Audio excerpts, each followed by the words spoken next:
What's up, guys? It's Joey, and we're back. Finally, the NFL season, as we know, is ongoing. We're entering week 2. I'm here with Luke, as always. We're going to break down a handful of players that are either controversial or we have some interesting takes on. Oh, there goes my phone. Look, we're off to a great start. But we're going to go over a handful of players that are interesting. I think is the way to describe them in terms of they might have overperformed in week 1, they might have underperformed in week 1, but we want to break down exactly what happened and what we expect from those certain players going forward. Each week, we're going to be doing something like this. It could be breaking down players. We could be talking about matchups, whatever the case may be. So stay tuned each week. We will be doing this. I will be committing to it. And if I don't do this every single week for this season, Luke, I'm saying there should be a punishment of some sort, maybe a humiliation, something like that. So we'll think of it. But this will be happening every single week going forward until the NFL season is over. Well, at least until the fantasy season. All that to be said, I will. Let's just jump straight into it. Okay, so I want you to start, Luke. Give me your player or situation that you want to cover in terms of what the controversy is and what your take is on it going forward. Yeah, so my first situation here is the Browns tight end room, where we have Harold Fannin / David Njoku. I mean, both of these guys are worth covering. I think there's a lot of panic surrounding Njoku after a sort of disappointing week 1, where not only did Njoku disappoint, but Harold Fannin led the entire team in targets with 9.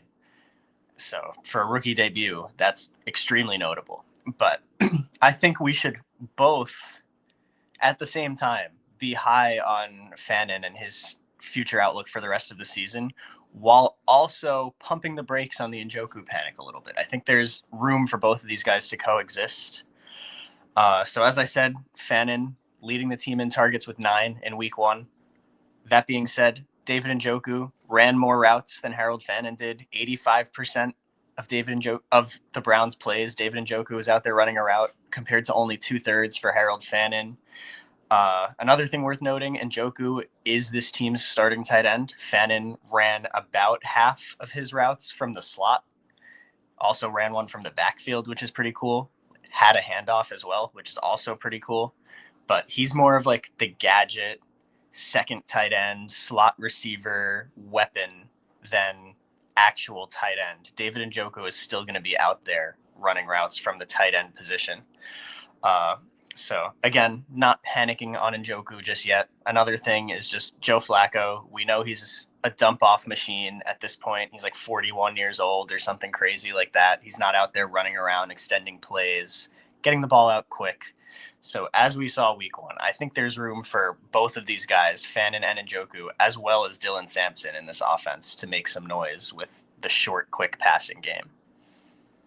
Yeah, and I feel like the Browns' offense was sort of described as scrappy going into the season in terms of it wasn't going to be a clear. We're going to feed Jerry Jeudy. We're going to feed Cedric Tillman, who also ended up having a great first game.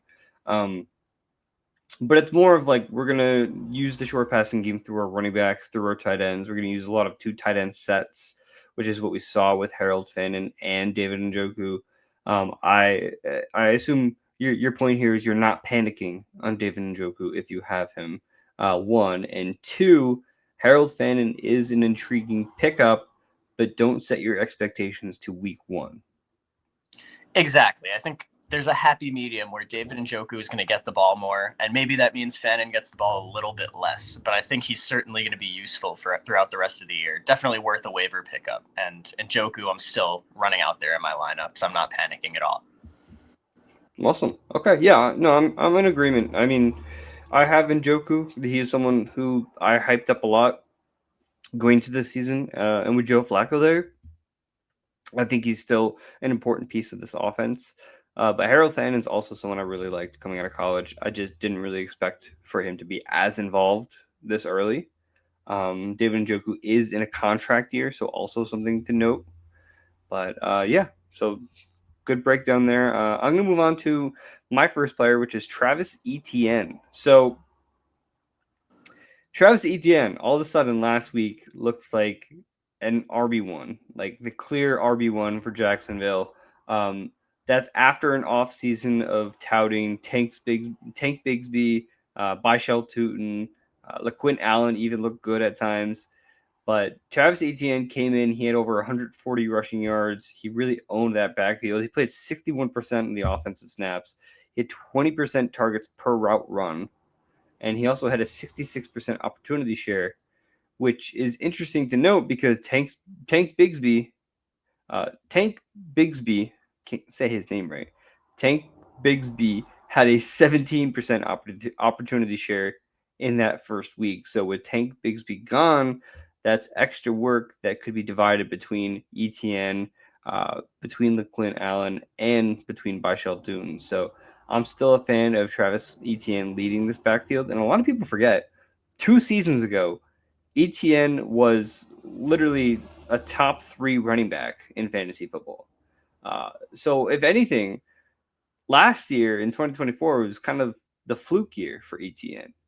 I mean, he fits the offense now that Liam Cohen wants to run. Last year, obviously, was a dumpster fire all around for the Jaguars. Uh, Trevor Lawrence isn't perfect. He's still missing his receivers open. But like Etienne's still that guy, and he still has that college connection with Travis Etienne. I think he fits what Liam Cohen wants to do with his offense, the kind of running back he's looking for, who is very versatile. They can be a pass catcher, they can run. Obviously, Byshell Tootin kind of fits that mold as well, so he's someone worth adding. But I think this is Etienne's backfield to lose. Is he going to get RB1 type workload each week? I don't know. That's to be seen. But as of right now, he's riding a high. I'm willing to go on for that ride. I'm a big fan of Travis Etienne right now, and I have him in a handful of leagues. So I'm sitting pretty in a lot of leagues where I have him. Likely starting him in those. Luke, do you have anything else you wanted to add on Travis Etienne, or you want to go into your next player?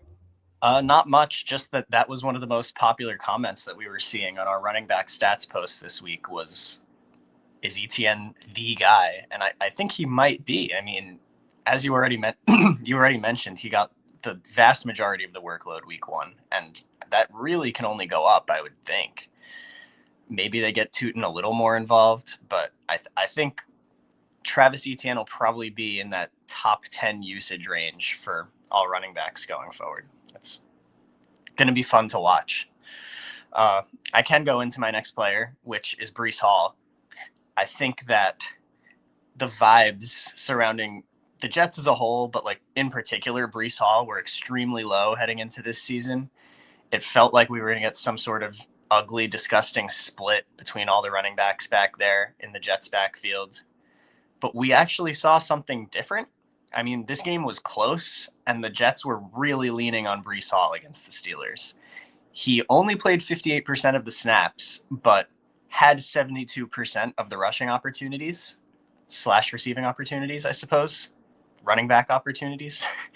But that indicates that they're comfortable relying on Breece Hall when it matters most and giving him the ball. Braylon Allen, I really expected him to get close to, if not half of the snaps. He didn't.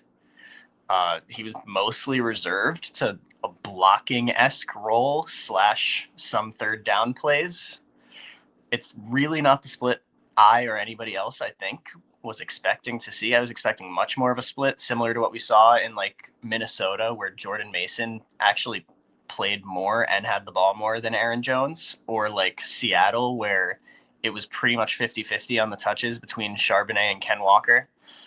This appears to be a little different. And if we're going to just like trend this out with some regression and say like, okay, Breece Hall got 72% of the opportunities this week. Let's say it goes down to, 2/3 or something for the rest of the year.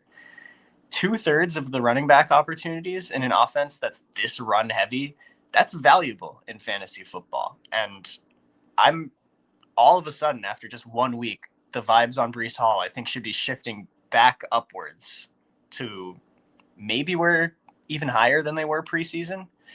I just definitely surprised me, the usage in that backfield. Yeah, and what's interesting too is like Breece Hall, and I'm included in this, like especially going into the season, was very much so talked down as like someone you're not drafting. One of the reasons, obviously, was the potential split in this backfield with Isaiah Davis and Braylon Allen. Allen, who's been hyped up a lot this offseason, obviously, this huge back, is someone who had a chance to theoretically take over this backfield, but it does not look like Breece Hall is going to slow down at any point. I agree. I'm just a little weary about this Jets offense. Was week one with Justin Fields a little bit of a flash in the pan? I think he did look good. He did look like a quarterback who's actually using the middle of the field and able to use his legs when needed and not forcing using his legs every single play. So I think this is a positive for the Jets. It's still the Jets, and it's hard to totally buy into a situation at any point with the Jets. So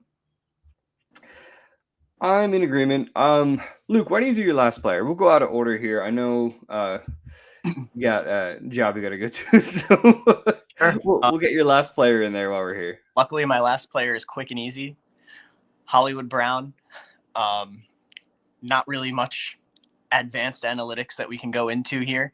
The main big flashing light, 14 targets after Xavier Worthy got hurt in week one. And I mean, it makes perfect sense. He fits the Xavier Worthy mold perfectly. Big, speedy, deep threat who can really just plug and play perfectly for Worthy. He's fast running down the field. That's obviously the main attraction. But if you get the ball in his hands quickly on a gadget or a short play, he can run with it in his hands as well. And I think that excited Andy Reid a little bit. And he was really the focus of this offense after Worthy went down. So, I mean, I have been very open that I've been drafting Hollywood Brown with the last pick in my fantasy drafts all off season. I think that, I mean, granted, Xavier Worthy getting hurt 3 plays into the season wasn't on my bingo card, but things work out this way in the NFL. Xavier Worthy's down. Hollywood Brown, I don't see how he's not the focal point of this offense after what we saw in week one, getting all of those looks from Patrick Mahomes, and is definitely at least a flex play, I would say, heading into week two, if not even better.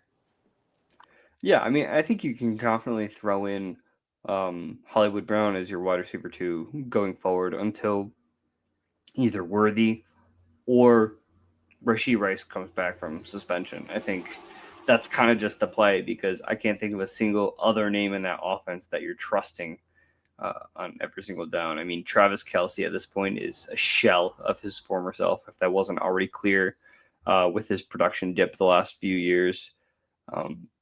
There's no running backs really that you feel comfortable passing to on a down-to-down situation. There's no other receivers outside of Hollywood Brown. I mean, what is it? Thornton and Juju are like the other 2 prominent receivers that they're using. So again, like I think Hollywood Brown, as you mentioned, 14 targets. That's not something to kind of brush off. I think that's going to continue. Maybe not 14, but he's going to be the guy in this offense, at least for the time being. So have fun with Hollywood while you can. Maybe trade him.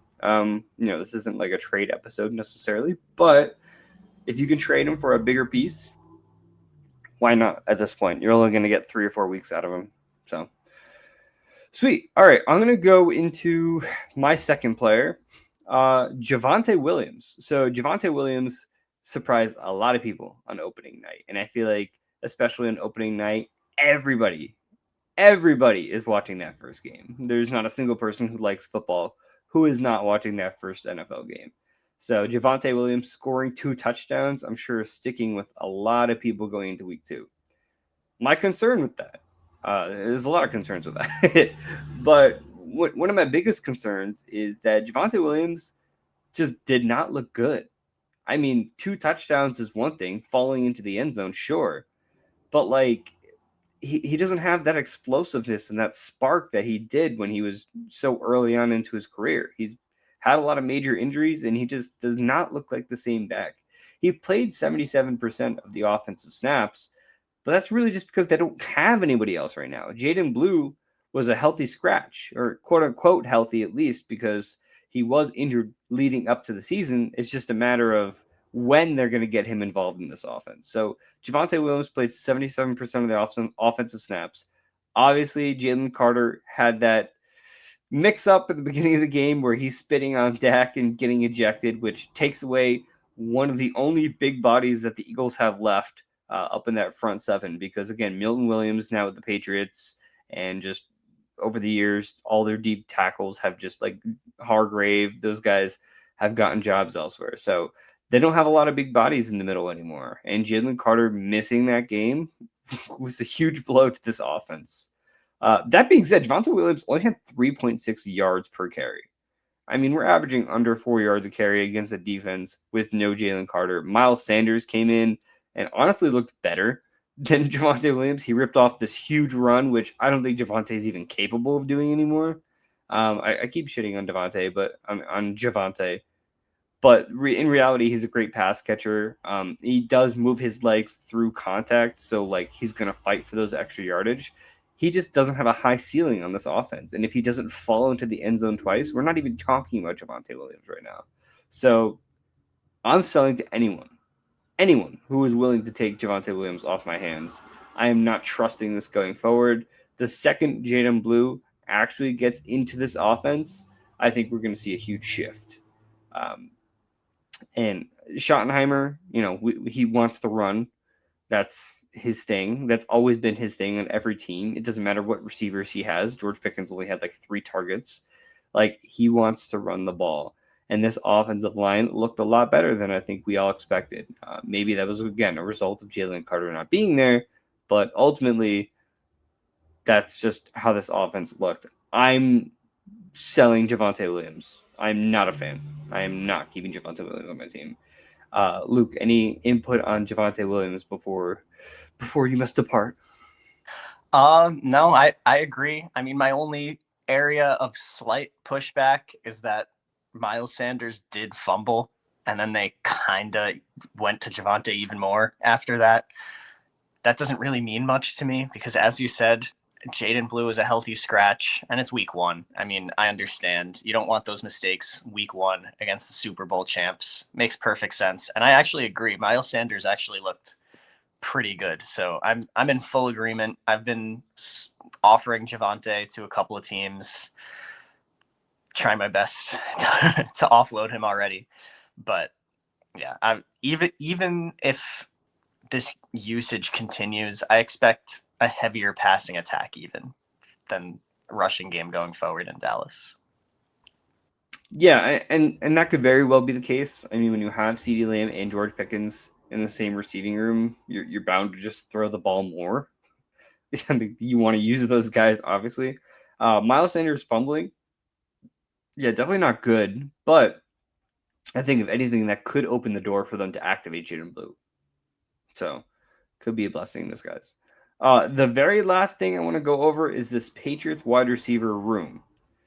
There's going to be a receiver in this room that I am obviously very interested in, and I want to see if you guys can figure it out.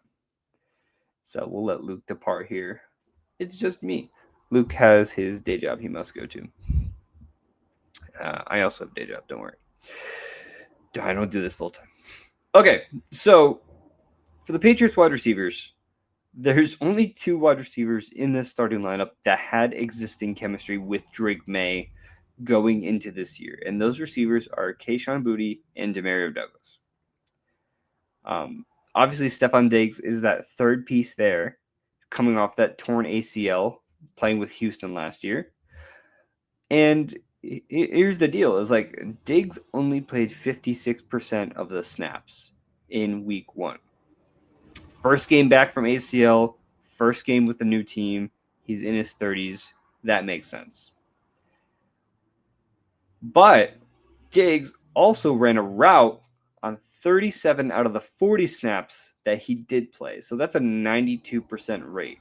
Where when Diggs was on the field, 92% of the time, he was running a route expecting to catch a pass. While Kayshon Boutte, who is everybody's favorite, wide receiver waiver wire pickup right now, only ran a route on 75.9% of his snaps, meaning that Boutte was used more with run blocking or just, again, wasn't running a route on every single snap that he was playing. So Diggs, when he's on the field, is on the field as a receiver. Booty, when he's on the field, he's on the field as a receiver, but he could also be blocking or have his foot in this. So that's a positive sign for Diggs. I mean, obviously, this offense wants to use him as receiver, which is obvious. Okay. Diggs had 7 targets, and he only played. Diggs had 7 targets, and he played less snaps than Booty. 18 less snaps. We've already talked about this. So, I mean, one less target, 18 less snaps. And what's really interesting here, and this is the big point with Diggs, is it was the trust that happened over time because quarter by quarter one, Diggs had 0 targets. Quarter two, 2 targets. Quarter three, 2 targets, and quarter four, 3 targets. So his targets each quarter went up as May got more comfortable with the offense. He knew where he wanted to go with the ball as the game progressed. And I think that's going to be a trend going forward. I think Stefon Diggs is the wide receiver you want in this Patriots receiver room. Booty and Pop are both worth rostering, but at the same time, I think Diggs has the most upside. Obviously, he's the veteran here, and he's really just one of the most talented wide receivers in the NFL, period. So, him connecting with Drake May and working on their chemistry as the season goes on, I think he's going to be an every week starter, wide receiver to potential flex play. So, keep that in mind with Stefon Diggs. That's going to do it for this episode. Next week, again, we're going to be back. If we don't do this every single week during the season, there will be some sort of punishment, one form or another. But thank you guys for listening, and we'll see you next week after week 2.